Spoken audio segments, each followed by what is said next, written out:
നിങ്ങളുടെ ജീവിതത്തിൽ വൈകാതെ തന്നെ നിങ്ങളൊട്ടും പ്രതീക്ഷിക്കാതെ ഒരു ടവർ മൊമെന്റ് സംഭവിക്കാൻ പോവാണ്. ഓക്കെ. അത് നമുക്ക് ഒഴിച്ചുകൂടാൻ പറ്റുന്നതല്ല.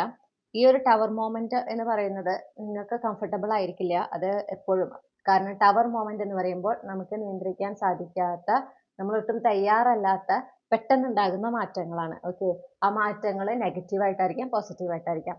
അപ്പൊ ഇവിടെ നമുക്ക് കാണുന്നത് എന്താ വെച്ചാൽ തുടക്കത്തിൽ അതൊരു നെഗറ്റീവ് എനർജിയാണ് കാണിക്കുന്നത്. അതായത് ഈ ടവർ മൊമെന്റ് സ്റ്റാർട്ടിംഗ് പോയിന്റ് ഒരു നെഗറ്റീവ് എനർജിയാണ്. ഓക്കെ. അപ്പൊ നിങ്ങളെ സംബന്ധിച്ച് അത് നിങ്ങൾക്ക് ഫേവറബിൾ ആയിട്ടാണ് കാര്യങ്ങൾ നടക്കുന്നത് എന്ന് തോന്നില്ല. ആ രീതിയിലാണ് കാര്യങ്ങൾ ഉണ്ടാകുക. പക്ഷേ അതിൽ നിന്ന് ആ ടവർ മൊമെന്റിലൂടെ കടന്നു വന്നാൽ നിങ്ങൾ ചെന്നെത്തുന്നത് നിങ്ങളുടെ ജീവിതത്തിലെ ഒരു വളരെ പോസിറ്റീവ് ആയിട്ടുള്ള ഒരുപാട് പുരോഗതി നിറഞ്ഞ ഒരു ഘട്ടത്തിലേക്കാണ്. ഓക്കെ. അപ്പൊ അതായത് ഈ ടവർ മൊമെന്റ് എന്ന് പറയുന്നത് നിങ്ങളുടെ ജീവിതത്തിൽ ഒരു വഴിത്തിരിവാ. അത് ഏത് മേഖലയിൽ വേണമെങ്കിലും ആകാം. അവിടെ ആ ഒരു ഏത് മേഖലയിലാണോ നിങ്ങൾ ഈ ടവർ മൊമെന്റ് അനുഭവിക്കുന്നത്, അവിടെ ഒരു പ്രധാന വഴിത്തിരിവിന് സമയമായിട്ടുണ്ട്. ഓക്കെ.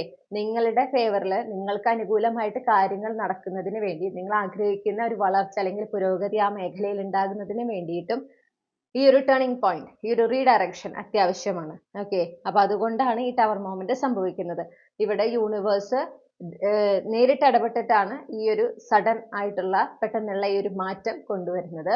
നിങ്ങൾ ഇതൊട്ടും പ്രതീക്ഷിക്കാത്ത സമയത്താണ് നടക്കുക. കാരണം നമുക്ക് മൂൺ കാർഡ് കിട്ടിയിട്ടുണ്ട്. ഓക്കെ. അപ്പൊ നിങ്ങൾ ആ ഒരു ടവർ മൊമെന്റ് ഉണ്ടാകുമ്പോൾ നിങ്ങൾ മനസ്സിലാക്കേണ്ടത് ഇത് യൂണിവേഴ്സിന്റെ ഇടപെടലാണ്, നിങ്ങളുടെ നല്ലതിനാണ്. തുടക്കത്തിൽ അങ്ങനെ തോന്നില്ലെങ്കിലും അങ്ങനെ വിശ്വസിക്കാനായിട്ട് ശ്രമിക്കുക. അതിൽ സമ്പൂർണ്ണം സമർപ്പിക്കുക. അതിനെ നേരിടാനോ അതിനെ എതിർക്കാനോ ശ്രമിക്കാതിരിക്കുക. ആ മാറ്റത്തിനനുസരിച്ച് മുന്നോട്ട് പോകുമ്പോഴാണ് നിങ്ങൾക്ക് പെട്ടെന്ന് ആ ഒരു ടവർ എനർജിയിൽ നിന്ന് പുറത്ത് കടക്കാനായിട്ട് സാധിക്കുക. ഓക്കെ. ഈ ഒരു ടവർ മൊമെന്റിലൂടെ നിങ്ങളുടെ ലൈഫിലേക്ക് കൂടുതൽ ഒരു സ്റ്റെബിലിറ്റി, ഒരു ബാലൻസ് ആണ് വരുന്നത്. ഓക്കെ. ഒരു സെക്യൂർ ആയിട്ടുള്ള ഒരു ലൈഫ്, നിങ്ങൾ ആഗ്രഹിക്കുന്ന പോലെ ഉള്ള ഒരു സ്ഥിരതയുള്ള ഒരു സുരക്ഷിതത്വം നിറഞ്ഞ ഒരു ജീവിതത്തിലേക്കാണ് നിങ്ങൾ കടക്കുന്നത്. ഓക്കെ. അല്ലെങ്കിൽ ആ മേഖലയിൽ അങ്ങനെ ഒരു സ്റ്റെബിലിറ്റി ആണ് അവിടെ വരുന്നത്. ഓക്കെ. അപ്പോ നിങ്ങൾ അതുകൊണ്ട് തന്നെ നിങ്ങളോട് പറയുന്നു, തയ്യാറാകുക. അതായത് എപ്പോൾ ഇത് സംഭവിക്കുമ്പോഴും ശരിയാണ്, നമുക്ക് ആദ്യം അതിനോട് അഡ്ജസ്റ്റഡ് ആകാൻ ബുദ്ധിമുട്ടായിരിക്കും. പക്ഷെ നിങ്ങൾ സ്വയം ഓർമ്മിപ്പിക്കണം, ഇത് നിങ്ങളുടെ നല്ലതിനാണ്. നിങ്ങളുടെ ജീവിതത്തിലെ ആ ഒരു മേഖലയിൽ നല്ലൊരു വഴിത്തിരിവ് കൊണ്ടുവരുന്നതിനാണ്. യൂണിവേഴ്സ് ഇടപെട്ടിട്ടാണ് ചെയ്യുന്നത്. യൂണിവേഴ്സ് നിങ്ങൾക്ക് എതിരെയല്ല, നിങ്ങൾക്ക് വേണ്ടി, നിങ്ങളുടെ നല്ലതിന് വേണ്ടിയിട്ടാണ് കാര്യങ്ങൾ ചെയ്യുന്നത് എന്ന് എപ്പോഴും സ്വയം ഓർമ്മിപ്പിക്കുക.